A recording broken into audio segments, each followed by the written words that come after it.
Hello दोस्तों, it is second lecture of cell. हमें eukaryotic cell heading से पढ़ना है। यूकैरियोटिक सेल जिसमें प्रोमिनेंट न्यूक्लियस पाया जाता है, न्यूक्लियस मेम्ब्रेन बाउंड होता है। और प्रोकैरियोटिक सेल जिसमें न्यूक्लियस में मेम्ब्रेन नहीं पाया जाता। अगर हम आगे देखें तो eukaryotes include all protists, plants, animals and fungi. जो यूकैरियोटिक सेल होता है प्रोटिस्टा में, प्लांट में और एनिमल और फंजाई में पाया जाता है। अगर हम आगे देखें तो in eukaryotic cell there is an extensive compartmentalisation of cytoplasm through the presence of membrane bound organelles. Eukaryotic cells में बहुत ही एक्सटेंसिव माने बहुत ज़्यादा कंपार्टमेंटलाइजेशन मतलब cell organelle, membrane bound cell organelle present होने का उसमें बहुत सारे रूम जैसे स्ट्रक्चर माने कंपार्टमेंट बन जाते हैं। Eukaryotic cells possess an organized nucleus with a nuclear envelope. Eukaryotic cell के पास एक ऑर्गेनाइज्ड मतलब कंप्लीटली मैच्योर न्यूक्लियस होता है जो कि न्यूक्लियर इन्वेलोप विथ न्यूक्लियर इन्वेलोप माने एक न्यूक्लियर कवर के साथ। मतलब यूकैरियोटिक और प्रोकैरियोटिक में प्रोकैरियोटिक के पास न्यूक्लियर मेम्ब्रेन नहीं पाया जाता, लेकिन यूकैरियोटिक में न्यूक्लियस में न्यूक्लियर मेम्ब्रेन पाया जाता है। In addition, eukaryotic cells have a variety of complex locomotory and cytoskeletal structures. Eukaryotic cells में बहुत से प्रकार के लोकोमोटरी स्ट्रक्चर्स और साइटोस्केलेटल स्ट्रक्चर्स पाए जाते हैं। Their genetic material is organised into chromosomes. Eukaryotic cells के जो जेनेटिक मटेरियल्स होते हैं वह क्रोमोसोम्स में ऑर्गेनाइज्ड होते हैं। All eukaryotic cells are not identical. जो सभी यूकैरियोटिक सेल्स हैं वो एक दूसरे के सेम नहीं दिखते हैं, मतलब एक यूकैरियोटिक सेल और दूसरी यूकैरियोटिक सेल से डिफरेंट होता है। Morphologically plant and animal cells are different as the former possess cell walls, plastids and a large central vacuole which is are absent in animals cell। अगर हम देखें तो eukaryotic cells जो है वो एक दूसरे में अलग होते हैं, मतलब नॉट आइडेंटिकल। प्लांट और एनिमल सेल में अगर बात की जाए तो प्लांट सेल में अगर हम देखें तो प्लांट सेल के पास plastids, large central vacuoles, cell walls पाए जाते हैं। और वहीं बात की जाए तो ये सभी चीज़ें जो होती हैं एनिमल सेल में क्या होती हैं, एब्सेंट होती हैं। और दूसरी तरफ ऑन अदर हैंड दूसरी तरफ animal cells have centrioles which are absent in almost plant cells. जो सेंट्रियोल्स होता है जो कि एनिमल सेल में पाया जाता है वह ऑलमोस्ट मतलब 90% प्लांट सेल में एब्सेंट होता है। अगर हम आगे देखें तो यहाँ प्लांट सेल और न्यूक्लियस और एनिमल सेल को रिप्रेजेंट किया गया है। अगर हम देखें तो ये प्लांट सेल है। प्लांट सेल में हमेशा सेल वॉल पाया जाता है, ये जो बाहर इसके स्ट्रक्चर पाई जाती है इसे ही क्या कहते हैं, प्लांट सेल मतलब इन सेल वॉल। और इस सेल वॉल की प्रेजेंट से हम एनिमल सेल और प्लांट सेल को अलग कर सकते हैं। अगर प्लांट सेल होगा तो सेल वॉल होगा, लेकिन अगर एनिमल सेल होगा तो सेल वॉल एब्सेंट होगा। अगर हम यहाँ देखें तो अगर ये प्लांट सेल है इसमें बहुत सारे स्ट्रक्चर्स हैं, nucleus, nucleus membrane, nucleolus, Golgi apparatus, nuclear envelope, plasma membrane, rough endoplasmic reticulum, lysosomes, smooth endoplasmic reticulum, plasmodesmata, microtubules and other parts इनमें पाए जाते हैं। और वहीं बात की जाए अगर एनिमल सेल की तो एनिमल सेल में जो है सेल वॉल क्या होता है, एब्सेंट होता है। और सेल वॉल एब्सेंट होने का एब्सेंट होता है जिसमें इसमें और यही जो है डिफरेंस बनाता है प्लांट सेल में और एनिमल सेल में। एनिमल सेल में सेल वॉल एब्सेंट होता है मतलब केवल सेल मेम्ब्रेन होता है, और प्लांट सेल में सेल वॉल प्रेजेंट होता है। प्लांट सेल एनिमल सेल में जो है वहाँ अगर देखें तो peroxisomes, lysosomes, ribosomes, mitochondria, rough endoplasmic reticulum and nucleus, nucleolus, nuclear envelope, smooth endoplasmic reticulum, Golgi apparatus, plasma membrane, ये सभी पार्ट्स पाए जाते हैं। अगर हम डिटेल अगर हम देखेंगे तो ये पीछे वाले हेडिंग में आएगा इसका detail. Let us now let us now look at individual cell. चलो चलो हम एक individual cell organelle to understand their structure and functions, उसके फंक्शंस मतलब वो काम कैसे करता है और उसकी स्ट्रक्चर क्या है, इन सभी के बारे में देखेंगे। Cell membrane cell membrane Cell membrane. The detailed structure of membrane was studied only after the advent of electron microscope in 1950. Detailed structure of a membrane, cell wall का डिटेल्ड स्ट्रक्चर था, उसे 1950 में इलेक्ट्रॉन माइक्रोस्कोप के advent मतलब advent मतलब उसका discovery खोज मतलब आविष्कार होने के बाद देखा गया है। अगर हम आगे देखें तो meanwhile chemical studies on the cell membrane, especially in human red blood cells, enabled the scientists to deduce the possible structure of plasma membrane। और वहीं केमिकल स्टडीज मतलब कंप्लीटली अगर देखें तो प्लाज्मा मेम्ब्रेन का जो इस प्लाज्मा मेम्ब्रेन का जो अध्ययन किया गया था वह किसमें स्पेशली रेड ब्लड सेल का किया गया है, इसके डिटेल्ड स्ट्रक्चर को देखा गया है। अगर हम आगे देखें तो दीज दीज स्टडीज शोड, और ये जो अध्ययन हैं हमें दिखाती हैं दैट की the cell membrane is mainly composed of lipids and proteins. जो सेल मेम्ब्रेन होता है वह कंप्लीटली लिपिड और प्रोटीन से बना होता है। The major lipids are phospholipids that are arranged in a bilayer. जो लेयर्स होते हैं लिपिड्स की उसमें फास्फोलिपिड्स मैक्सिमम पाए जाते हैं जो कि 2 लेयर पाए जाते हैं। Also lipids are arranged within the membrane with the polar head towards the outer side and hydrophobic tails towards the inner part। अगर हम देखें तो also lipids are arranged within the membrane, जो lipids होती हैं वो membrane के अंदर अरेंज्ड होती हैं। जो पोलर हेड उसका जो हेड होता है जिसे हाइड्रोफिलिक पार्ट कहते हैं वह बाहर की तरफ प्रेजेंट होता है, और वहीं बात की जाए तो hydrophobic tails towards inner part वह अंदर की पार्ट में उपस्थित होता है। दिस इंश्योर, और यह निश्चित करता है, this ensure that non polar tail of saturated hydrocarbons is protected, बचाया जाता है फ्रॉम द एक्वस इन्वायरमेंट। इससे यह निश्चित होता है कि नॉन पोलर जो टेल है, non polar tail of saturated hydrocarbons is protected, बचाया जाता है from the aqueous environment. Later biochemical, ये बताया जाता है। अगर हम आगे देखें तो in addition to phospholipids membrane also contains cholesterol. और जो ये फास्फोलिपिड मेम्ब्रेन होता है इसमें कोलेस्ट्रॉल भी पाया जाता है। Later biochemical investigations clearly revealed that the cell membranes also possess proteins and carbohydrate. और बायोलॉजिकल जो इन्वेस्टिगेशन होता है, इन्वेस्टिगेशन क्लियरली रिवील्ड करता है दैट की सेल मेम्ब्रेन्स आल्सो possess माने और भी चीज़ें रखते हैं जैसे कि प्रोटीन्स और carbohydrate. The ratio of protein and lipid varies considerably is different cell types.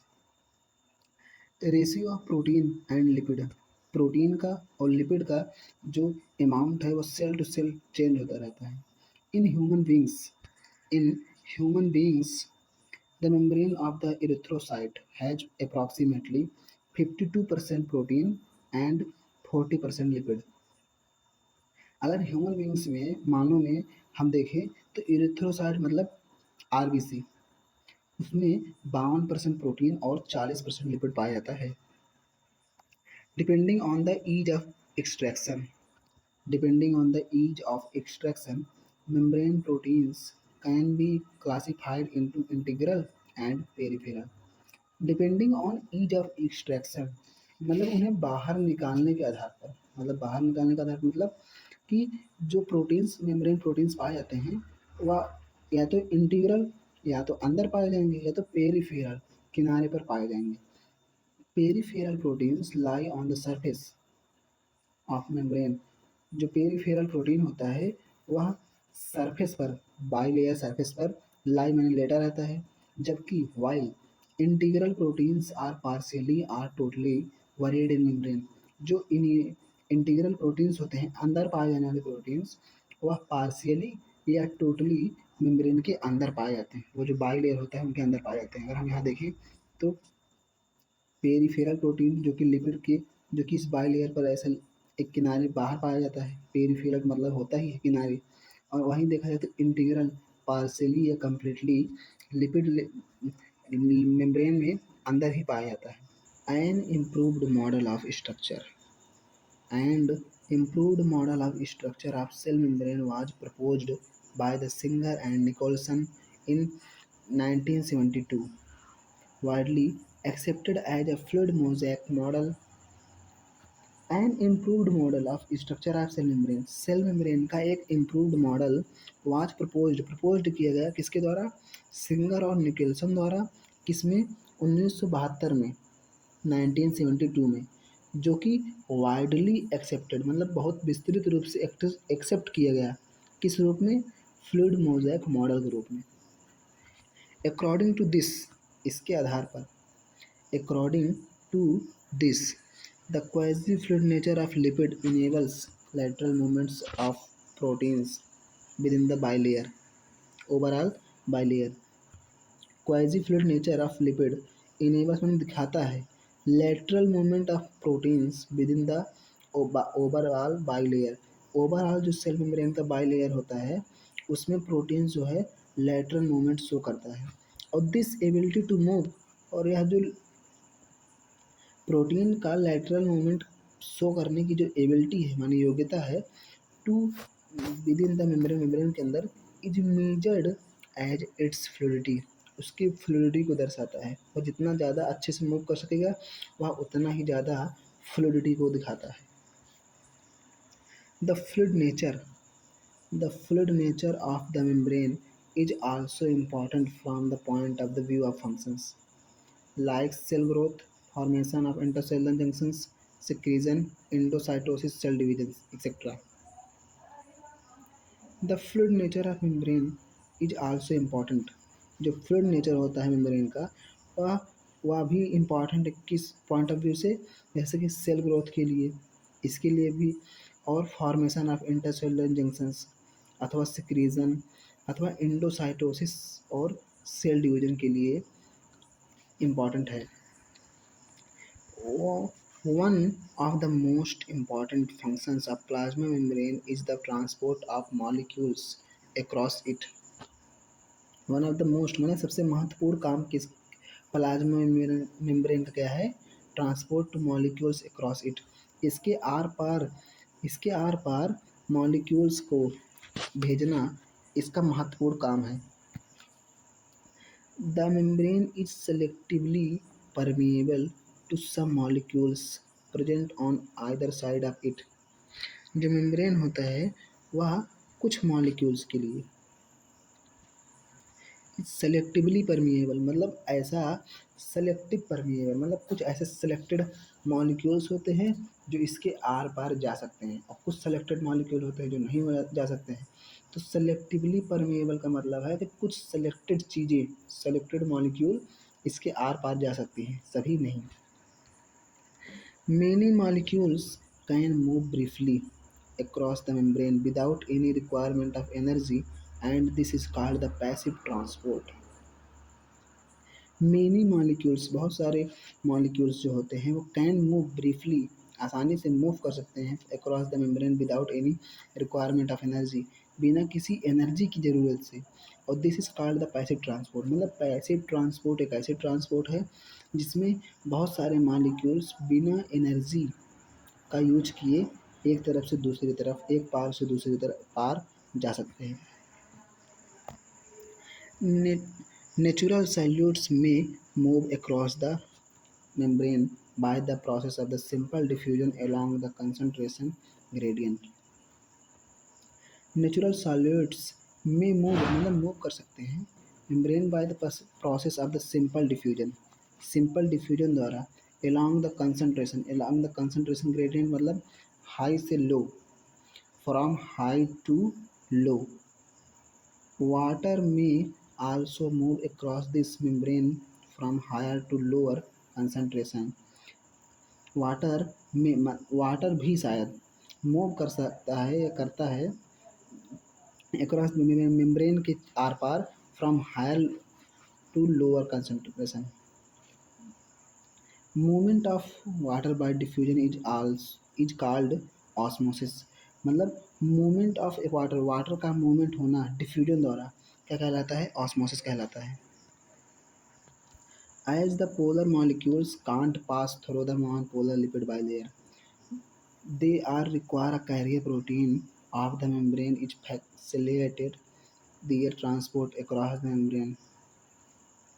As the polar molecules जो है वह can't pass नहीं कर सकते हैं through the non-polar lipid bilayer से, they require a carrier protein of the membrane to facilitate their transport। मतलब ऐसे जो पोलर मॉलिक्यूल्स हैं वह नॉन पोलर बाइलेयर से तो आर पार नहीं हो सकते हैं, तो वहाँ पर एक फैसिलिटेटेड मतलब मदद करने के लिए एक कैरियर प्रोटीन की ज़रूरत होती है जो उसे इस पार से उस पार ले जा सकती है।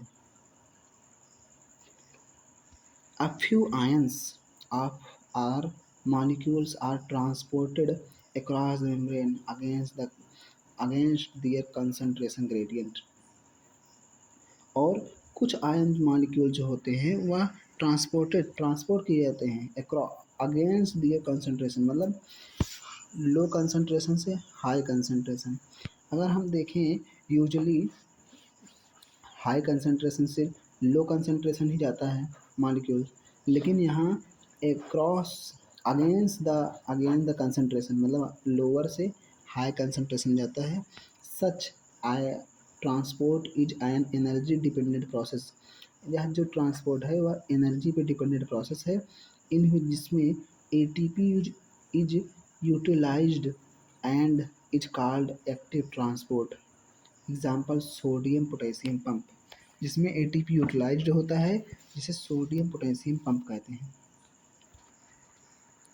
अगर हम आगे देखें तो सेल वॉल प्लांट सेल में ही पाया जाएगा, एनिमल सेल में तो नहीं है। अगर हम आगे देखें तो एज यू मे रिकॉल, आपको शायद याद हो, a non living rigid structure called the cell wall forms an outer covering for the plasma membrane of fungi and plants. As you may recall, शायद आपको याद हो कि एक नॉन लिविंग रिजिड स्ट्रक्चर है जिसे हम क्या कहते हैं? सेल वॉल, जो क्या बनाता है? एक आउटर कवरिंग, बाहर से कवर बनाता है for the plasma membrane of fungi and plants. क्योंकि प्लांट्स और फंजाई में ही सेल वॉल पाए जाते हैं, एनिमल सेल में तो एब्सेंट हैं, तो वहाँ पर प्लाज्मा मेम्ब्रेन के बाहर एक कवर बनाते हैं जिसे क्या कहते हैं? Cell wall. Cell wall not only gives shape to the cell and protects to the cell from the mechanical damage and infection। अगर हम आगे देखें तो जो ये सेल वॉल होता है नॉट ओनली गिव्स शेप, ना तो केवल शेप प्रदान करता है सेल को, बल्कि प्रोटेक्ट करता है। कहाँ कैसे? फ्रॉम मैकेनिकल डैमेज से और इन्फेक्शन से। It also helps in cell-to-cell interaction and provides barrier to undesirable macromolecules। जो सेल वॉल होता है वह हेल्प करता है किसमें? सेल टू सेल इंट्रैक्शन, मतलब एक सेल दूसरे सेल से अटैच हो सके, चिपक सके, उसके लिए मदद करता है। एंड प्रोवाइड करता है बैरियर टू अनडिजायरेबल माइक्रोमोलिक्यूल्स। मतलब अनडिजायरेबल, डिजायर का मतलब होता है क्या? इच्छा, और अन माने होता है उसका अपोजिट, मतलब ऐसी मॉलिक्यूल्स जिसकी ज़रूरत नहीं है उनके लिए बैरियर का काम करता है। कौन? Cell wall. Algae have cell wall, algae के पास से जो सेल वॉल है made of cellulose, galactans, mannose, minerals like calcium carbonate. जो एल्गी के पास सेल वॉल पाया जाता है उसमें सेलुलोज, गैलेक्टेंस, मैनोस, मिनरल्स पाए जाते हैं। वाइल जबकि other plants it consist of cellulose, hemicellulose, pectins and proteins. जो प्लांट्स होते हैं उनमें cellulose, hemicellulose, pectins and proteins पाए जाते हैं। The cell wall of young plant cell, the cell wall of young plant cell, young plant cell का जो cell wall होता है, the primary wall is capable of growth which gradually diminishes as the cell matures, and secondary wall is formed on inner towards membrane side of the cell। अगर हम यहाँ देखें तो cell wall of young plant cell, एक young plant cell का जो cell wall होता है वह प्राइमरी वॉल होता है जो कि कैपेबल होता है किसके, ग्रोथ के, और विच जो कि ग्रेजुअली मैंने धीरे धीरे डिमिनिशेस गायब होने लगता है एज द सेल मेच्योर, जैसे जैसे ये जो सेल होता है वो मेच्योर होने लगता है, प्राइमरी वाल क्या होता है, गायब होने लगता है। द सेकेंडरी वाल इज फॉर्म्ड, और नया जो वाल होता है वो बनने लगता है किस तरफ, सेल के अंदर की तरफ। अगर हम यहाँ देखें तो अगर मान लीजिए कोई नया प्लांट है, उसका जो बाहरी होता है उसे कहते हैं क्या, प्राइमरी वाल, इसे हम प्राइमरी वाल कहते हैं। और जबकि जो सेकेंडरी वाल ये धीरे धीरे गायब होने लगता है, और जैसे जैसे वाल मैच्योर होने लगता है उसके अंदर की तरफ सेकेंडरी वाल बनता है, बाहर की तरफ नहीं, अंदर की तरफ बनता है, जिसे क्या कहते हैं, सेकेंडरी वाल। अगर हम आगे देखें तो the middle lamella is a layer, the middle lamella is a layer mainly of calcium pectate which holds the glue अथवा glues the different neighboring cells together। जो मिडिल लैमेला होता है, दो सेलों के बीच, दो सेल के बीच में कुछ ऐसा स्ट्रक्चर पाया जाता है, और इसी स्ट्रक्चर को क्या कहते हैं, middle lamella.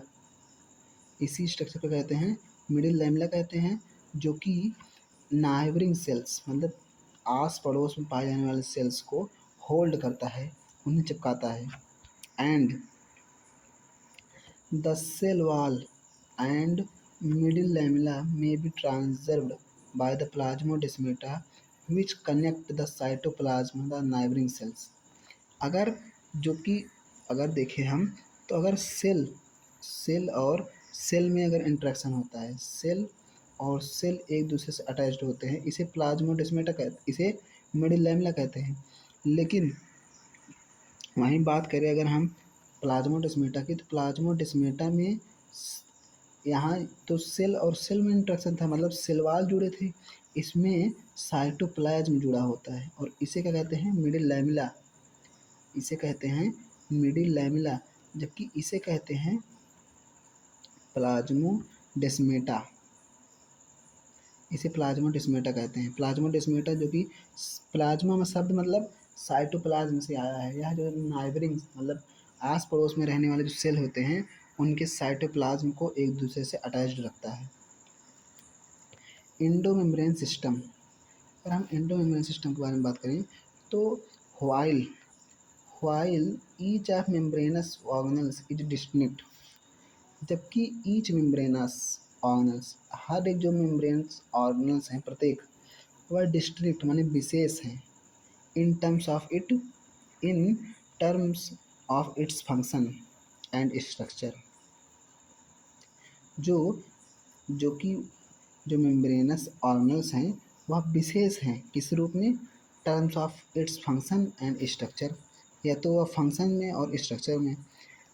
Many of these are considered together as an endomembrane system because their function are coordinated।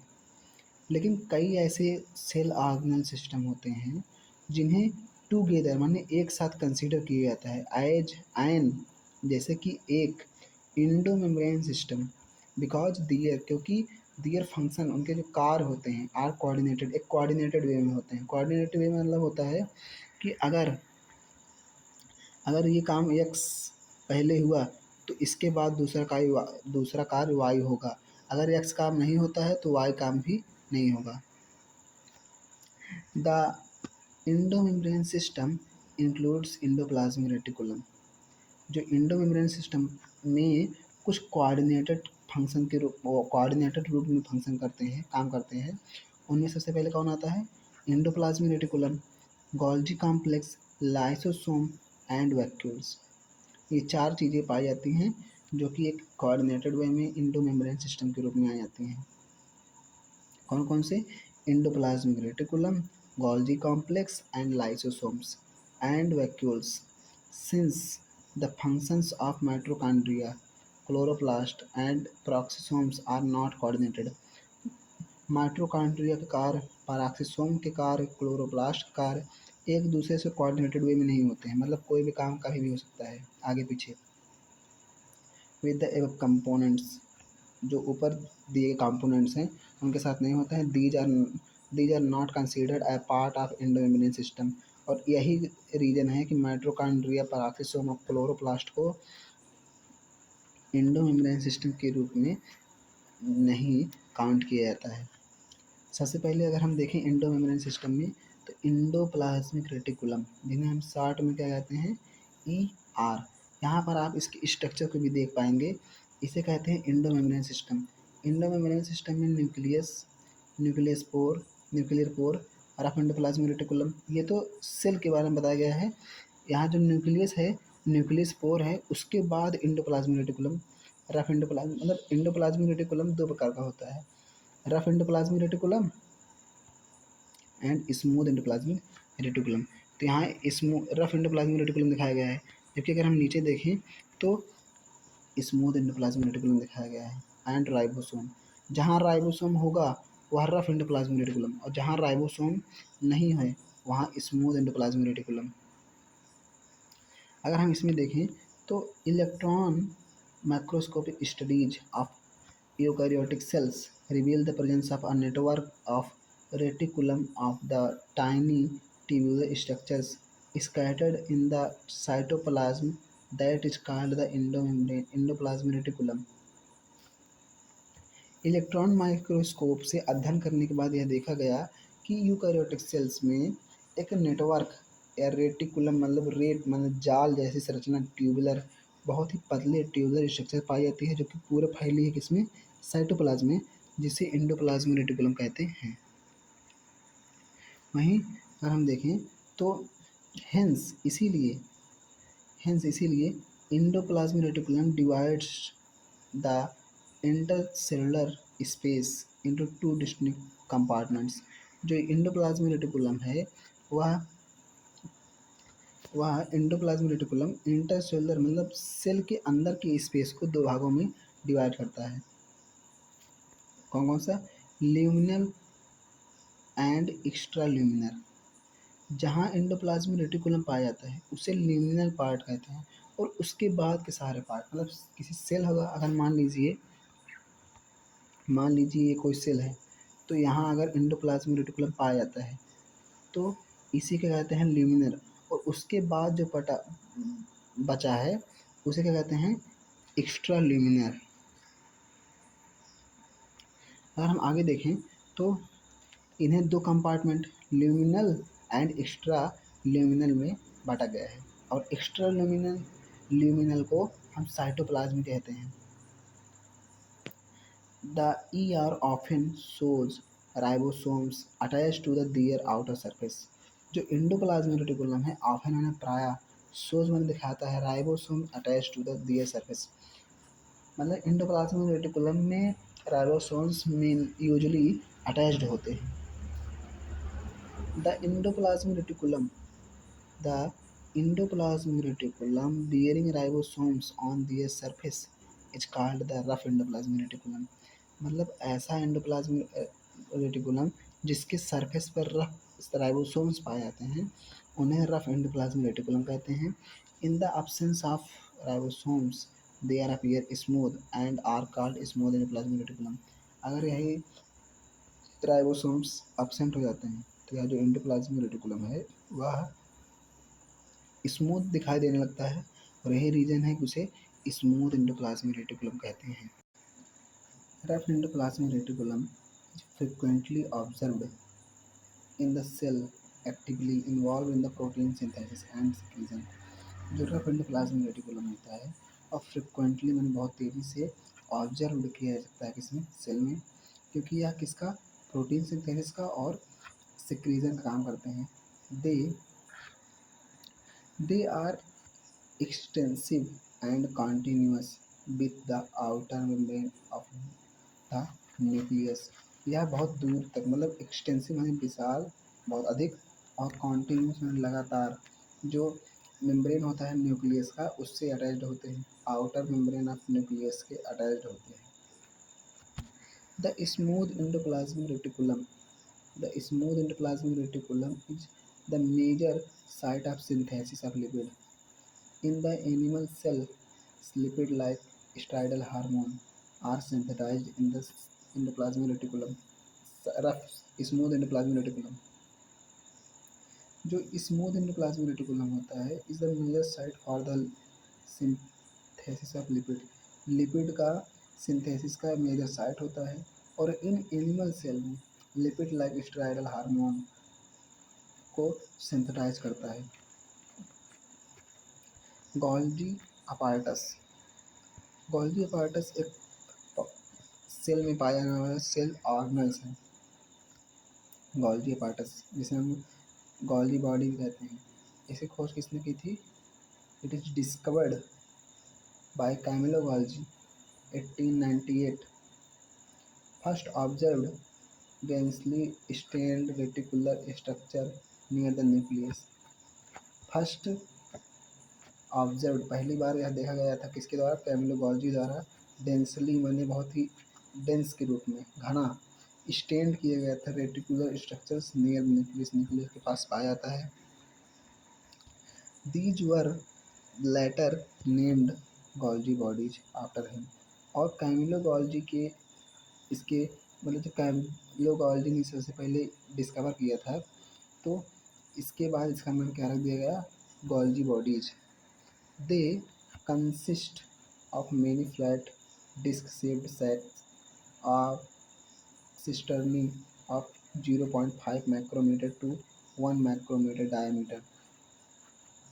जो डिस्क शेप्ड सैक होते हैं अथवा सिस्टर्नी जो होते हैं, इस पार्ट को सिस्टर्नी या सैक कहते हैं, जो कि डिस्क शेप होते हैं। उसका जो डायमीटर होता है वो 0.5 से 1 माइक्रोमीटर तक होता है। These are stacked parallel to each other। वो जो ए होते हैं वो एक दूसरे के पैरेलल प्रेजेंट होते हैं। These are stacked parallel। Varied number of cisternae are present in the camello in a Golgi complex। जो नंबर ऑफ सिस्टर्नी होते हैं वो अलग अलग होते हैं। The Golgi cisternae are concentrically arranged near the nucleus. ये जो गोल्जी सिस्टर्नी होती हैं वह नियर द न्यूक्लियस, न्यूक्लियस के करीब में पाया जाता है। Arranged near the nucleus with distinct convex cis or forming face. जो कि arrange near the nucleus with the distinct विशेष कॉन्वेक्स सिस, जो कॉन्वेक्स माने उभरा हुआ भाग होता है सिस, अथवा forming face and concave trans part अथवा मैच्योरिंग फेस। दो फेस पाए जाते हैं, कौन कौन से? सिस फेस होता है जो पाए जाते हैं, कौन सा? सिस फेस होता है। सिस फेस में जो कि फॉर्म करता है, मतलब किसी चीज़ को फॉर्मिंग करता है। एंड वहीं बात की जाए ट्रांस, ट्रांस का जो पार्ट होता है वह क्या करता है? मैच्योर करता है, मैच्योरिंग फेस कहलाता है। सिस फेस मतलब सिस फेस क्या करता है? फॉर्मिंग करता है। एंड ट्रांस फेस क्या है? मैच्योरिंग करता है, किसी चीज़ को मैच्योर बनाता है, परिपक्व करता है। The cis and the cis and trans faces of the organelle is entirely different but interconnected. वह एक दूसरे से डिफरेंट होते हैं लेकिन इंटरकनेक्टेड होते हैं। आप यहाँ देख सकते हैं कि इसमें जो सिस और ट्रांस है वह एक दूसरे से डिस्टेंस अलग अलग है लेकिन एक दूसरे से इंटरकनेक्टेड है। ये आपस में क्या होते हैं? इंटरकनेक्टेड होते हैं। The Golgi apparatus principally perform the function of packaging materials. जो मटेरियल्स आते हैं इसके बाद एंडोप्लाज्मिक रेटिकुलम के बाद वो उसका पैकेजिंग कौन करता है? Golgi apparatus. मतलब गोल्जी अपार्टस मटेरियल्स की पैकेजिंग करता है। To be delivered either the intercellular targets or secreted outside the cell. जो कि डिलीवर्ड उन्हें भेज दिया जाता है इंट्रासेलुलर, सेल के बाहर, सेल के अंदर ही, और target to secreted outside the cell, और फिर बाहर भेज दिया जाता है। कहाँ? सेल के बाहर। Material to be packed in the form of vesicles. जो मटेरियल्स होते हैं, मटेरियल्स टू बी पैक्ड होते हैं in the form of vesicles, vesicle की फॉर्म में, from the endoplasmic fuse with the cis face of the Golgi apparatus. जो materials होते हैं वो वेसिकल्स के फेस में फॉर्म होते हैं, वेसिकल्स के फेस में होते हैं, किसमें? Form to vesicles from endoplasmic fuse with the cis face से होते हैं ऑफ द गोल्जी पार्टस के। Move towards the maturing face, और वह मैच्योरिंग फेस की तरफ मूव करते हैं। This explains why the Golgi apparatus remains in the close association with the endoplasmic reticulum। और यह एक्सप्लेन करता है किसको? एसोसिएशन, मतलब क्लोजली एसोसिएशन को एंडोप्लाज्मिक रेटिकुलम के। A number of proteins A number of proteins synthesized by a ribosome on the endoplasmic reticulum are modified in the cisternae of the Golgi apparatus before they are released from its transphase। जो number of proteins होते हैं synthesise bye ribosome तक synthesise किए जाते हैं, वह on the endoplasmic reticulum में modified किस में होते हैं? सिस्टर्नी फेस में ऑफ द गोल्गी बॉडी के। बिफोर द रिलीज होने से पहले। कहाँ? ट्रांस फेस में रिलीज होने से पहले गोल्गी बॉडी के सिस्टर्नी फेस में क्या होते हैं? मॉडिफाइड होते हैं। Golgi apparatus is the important site of formation of glycoproteins and glycolipids. जो गोल्गी अपार्टस होते हैं वह इम्पॉर्टेंट साइट माने एक ऐसा स्थान है जहाँ पर ग्लाइकोप्रोटीन्स और ग्लाइकोलिपिड्स का फॉर्मेशन होता है।